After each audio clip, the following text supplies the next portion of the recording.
You could say that Paul and Silas were holy men, but what do we mean by holy? Do any of you know what holy means?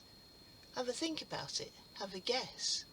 I can tell you now that you are all wrong, and you are all right. The dictionary says that it means good in a moral or religious way. That's the thing that you got right if you guessed it. But you got it wrong because I've got holy right here in my hand.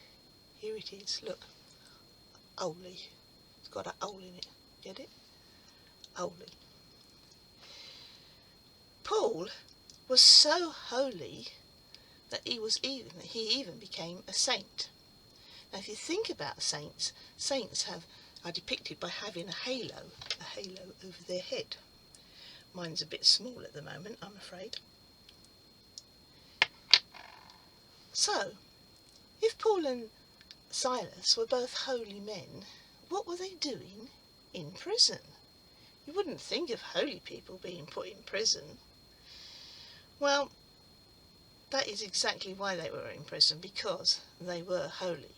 They were going round preaching the good news about Jesus, and of course the authorities didn't like it, so they put them in prison.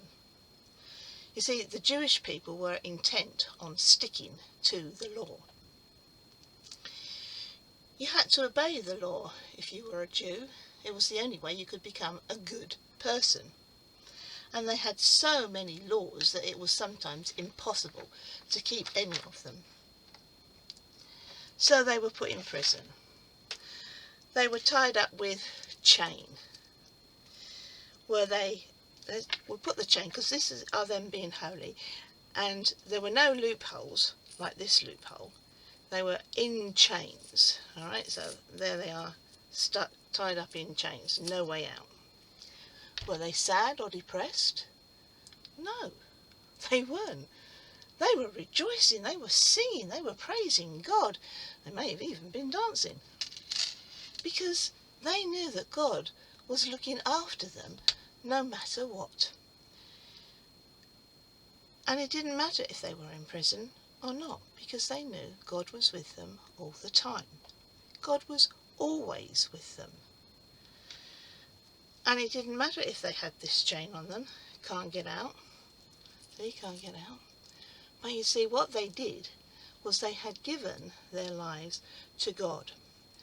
And as soon as we give our lives to God, and God holds us tight in his hand, we know we are always with him.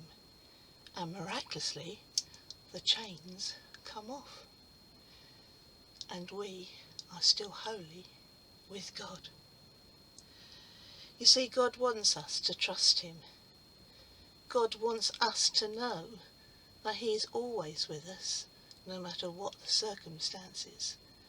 And he will also release us from those chains that he wants, that we get ourselves into.